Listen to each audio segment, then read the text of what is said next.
Hi, Earth sign, Taurus, Virgo, and Capricorn. This is your gem, in-year tarot reader. So, Earth sign, alamin natin kung ano sitwasyon na na-encounter or may encounter mo. Just a reminder, this is a general reading. So, this may or may not resonate with you. So, don't take it personally. This is just a guide. This is also a timeless reading. So, kung mapanood mo ito sa ibang panahon at ibang pagkakataon, possible na nakatadhanang mapanood mo ang reading na ito. Maaaring yung mga advice and messages na mapupull out natin ay makatulong sa iyong sitwasyon. Also, please like, share, comment, and subscribe for more videos. Earth sign, Taurus, Virgo, and Capricorn, salamat sa pagsuporta at pagsubaybay sa ating channel. Na-appreciate ko lahat ng comments and messages nyo sa ating videos. Earth sign, Taurus, Virgo, and Capricorn, give me your energy. Earth sign. You have here 8 of Pentacles on Earth sign, 6 of Swords on Air sign, and Page of Swords on Air sign. Earth sign, Taurus, Virgo, and Capricorn, possible na ikaw ay connected sa kapwa mo Earth sign, Taurus, Virgo, and Capricorn, or an Air sign, Gemini, Libra, and Aquarius. It feels like you are trying to help yourself na maka-move on. Diba? There is something na you are moving on towards a great opportunity in your life, towards a beautiful life. Kasi parang sa energy ng 6 of Swords, gusto mong makaalis sa sitwasyon na puro problema ang dala nito sa iyo, sa magulong sitwasyon. As you can see, yung dagat, diba? Wavy sa side na ito. Pero you are moving towards a peaceful sea or mas stable na dagat. Ibig sabihin nito, you are taking action to improve your situation. Ang iba sa inyo, doble kayod, nagsisipag para magkaroon ng magandang buhay ang pamilya. You really work hard for it. With the Page of Swords, it feels like there is something na nagsisimula pa lang. Kumbaga, bago pa lang, immature. Possible na there's someone na wants to connect with you. Let us clarify that. Give me the 6 of Swords in your energy. Earth sign, Taurus, Virgo, and Capricorn, give me the 6 of Swords.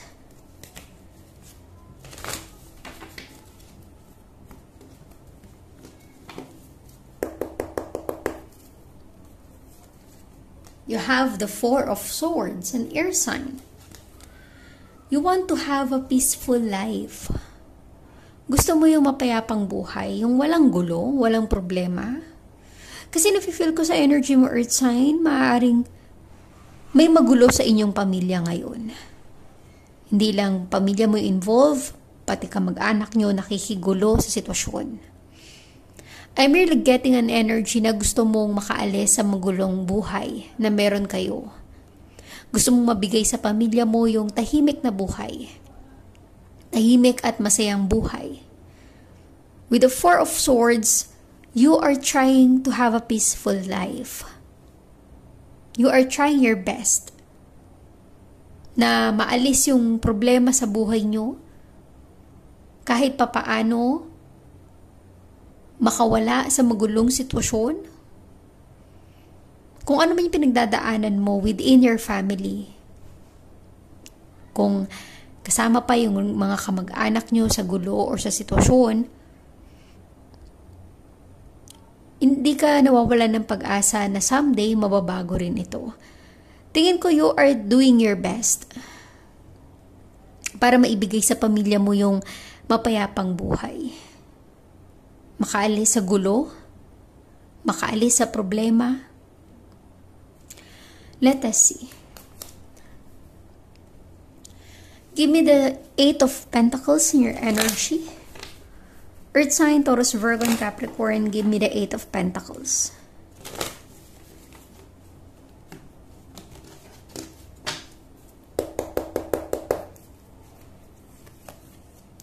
Five of Wands, a 4 sign, conflict.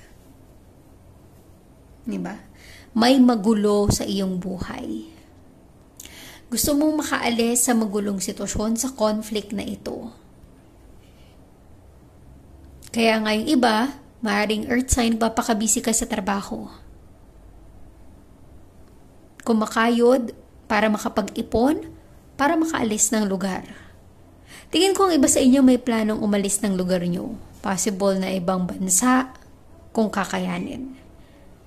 Pero para sa ibang earth sign, para makaalis sa magulong sitwasyon ng buhay mo ngayon, maaaring ang iba sa inyo ay planong lumipat ng bahay.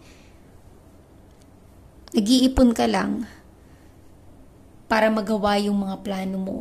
With the 8 of Pentacles, you really work hard. Nagpapakabisi ka rin para kahit papaano, hindi ka na masyadong maapektuhan sa magulong buhay na ito. Kung ano man yung gulo na pinagdadaanan mo sa ngayon, ang mahirap kasi nadadamay ang pamilya mo. Diba? Pati sila naaapektuhan sa sitwasyon. Kaya nga gusto mong makalipat ng bahay or lugar kasi gusto mong maibigay sa pamilya mo yung tahimik na buhay. Malayo sa gulo. Let us see the Page of Swords in your energy. Give me the Page of Swords for Earth sign, Taurus, Virgo, and Capricorn.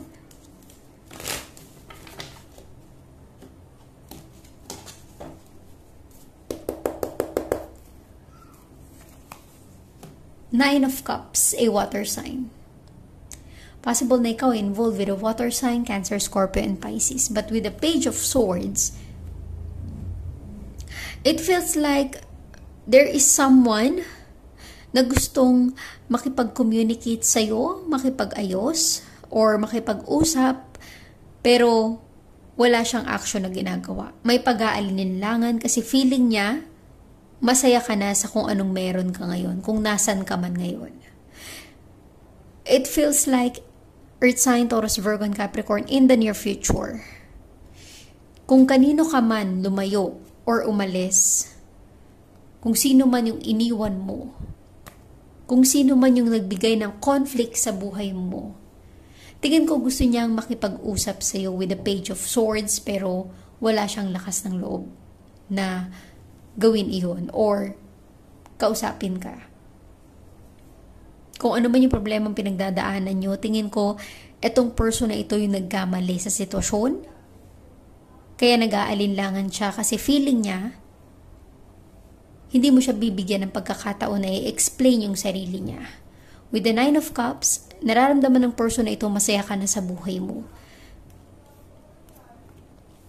Yung Nine of Cups na yan, fulfillment ng mga pangarap mo. Tingin ko na in the near future, makakamit nyo yung tahimik na buhay na gusto mo para sa pamilya mo.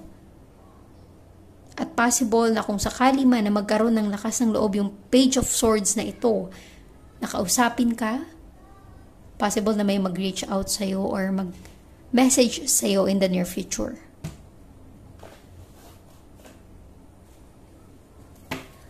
Let us get some energies for you, Earth sign, Taurus, Virgo, and Capricorn.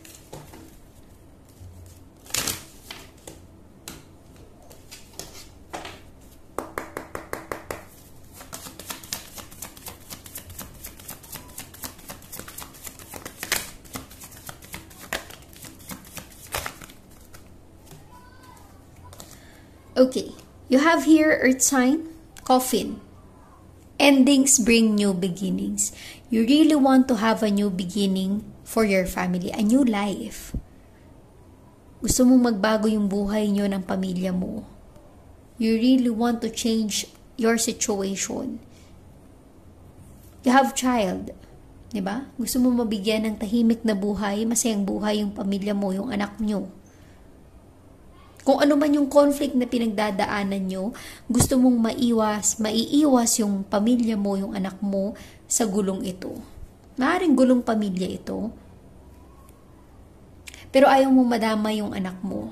Kaya nga, you are trying your best na maiiwas sila sa gulo. You have occupation, trabaho. Busy ka sa work. Maaaring busy ka sa trabaho para makapag-ipon. Para magawa mo yung mga plano mo sa buhay.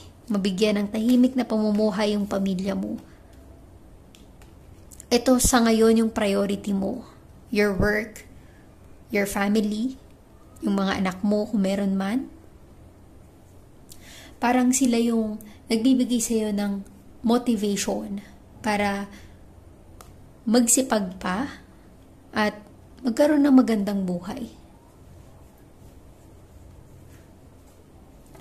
Let us get some clarification for Earth sign, Taurus, Virgo, and Capricorn.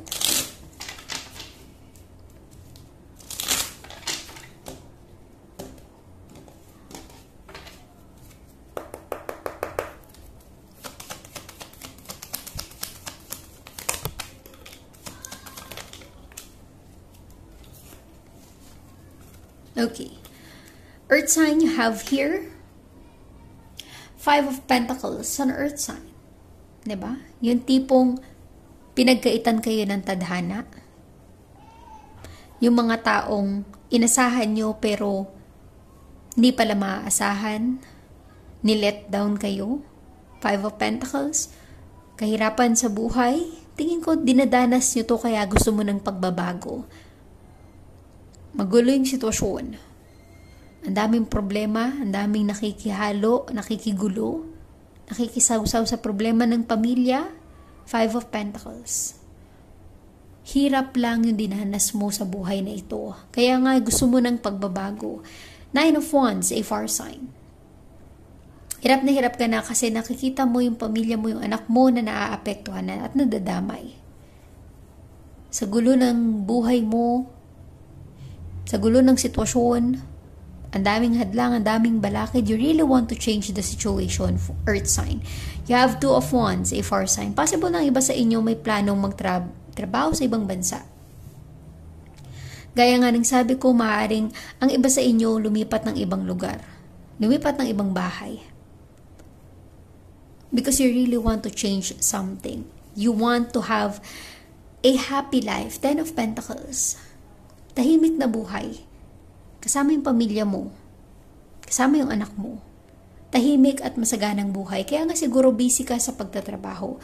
Work and your family is your priority right now. Wala nang iba. Sila yung pinaglalaanan mo ng panahon mo ngayon at oras. Let us get some oracle guide, oracle message for you. Earth sign, Taurus, Virgo, and Capricorn.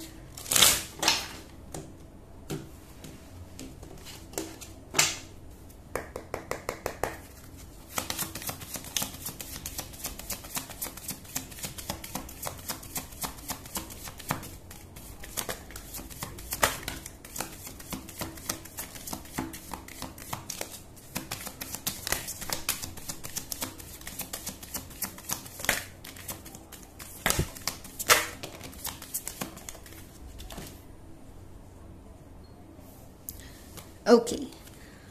Earth sign, you have here. I am willing to see my sameness with others. This opens my awareness to oneness. Diba? Yung understanding, willingness to compromise. Kaya nagkakaroon kayo ng conflict sa pamilya kasi walang pagkakaunawaan, walang pagkakaintindihan. I am a light worker in disguise. I don't have to talk about it. I can just be it. You can change your situation. You are the light worker in disguise. Diba? Ikaw yung magiging instrument para may mabago sa buhay mo at ng pamilya mo. Ikaw yung gagawa ng paraan to change the situation. My greatest experience of freedom comes when I let go of what others think of me. Diba? Huwag mong isipin yung sasabihin ng ibang tao sa'yo. Ang isipin mo kung ano yung importante sa buhay mo ngayon. Let me be still today and listen to the truth in silence. Magpakatotoo ka. If you want to achieve your dreams or your goal in life, be true to yourself. I accept the gifts I've been given as a high service to the world. Diba yung lahat, all the blessings and opportunity na darating sa buhay mo, accept it. You deserve to have a better life.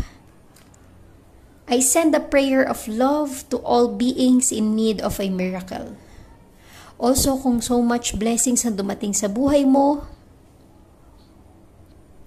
never forget to share your blessings to others, to your family, to your loved ones. Let us see angel guide give some message advice for Earth sign, Taurus, Virgo, and Capricorn.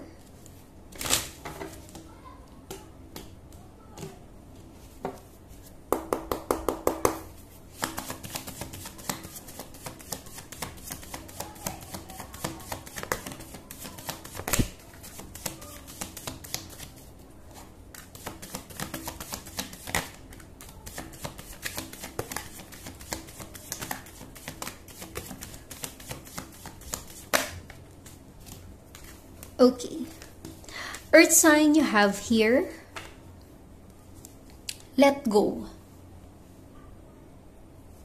Meditation brings answers. If you need some answers, just meditate. No need to worry. Walang dapat ipag-alala. You have opportunity in your life. Wait for that opportunity. Your situation will improve soon. And no answer will... Kapag binigyan ka ng no answer, always remember may purpose yan sa buhay mo para ilid ka sa tamang daan or tamang landas ng iyong sitwasyon. So thank you Earth sign, Taurus, Virgo, and Capricorn. Please like, share, comment, and subscribe for more videos. Thank you Earth sign.